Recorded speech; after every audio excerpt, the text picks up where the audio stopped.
Hi there, welcome to the Morning Update. I'm Nicole Gunn. The Catholic Church is mourning the death of Pope Benedict XVI. The former pontiff has died at age 95.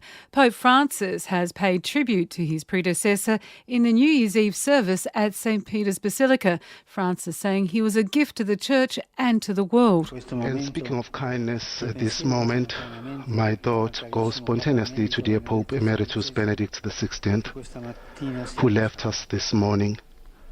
We are moved as we recall him as such a noble person, so kind.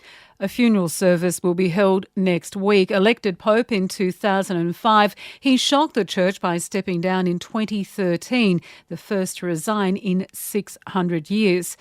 Huge crowds turned out across the country to see in the new year. More than 1 million people crowded Sydney Harbour for the fireworks, while 500,000 filled the Melbourne CBD.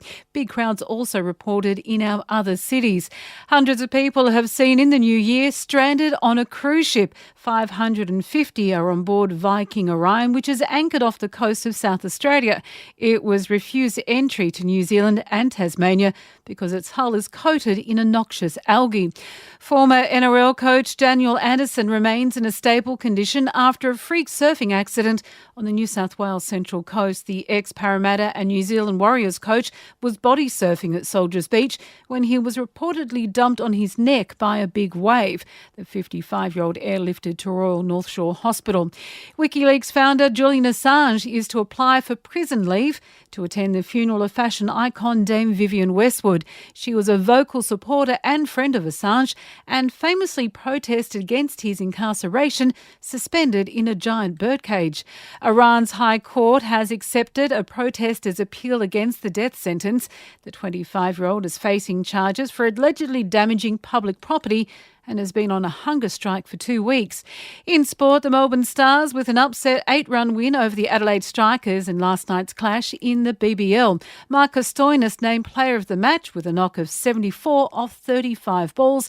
It included 6 sixes. Today it was about more so hitting the ball hard along the ground, even though it might not look like it, but that's what my plan was for the first sort of 20-odd deliveries I faced. And then once you get a good line and length of the wicket and just put a big swing on it.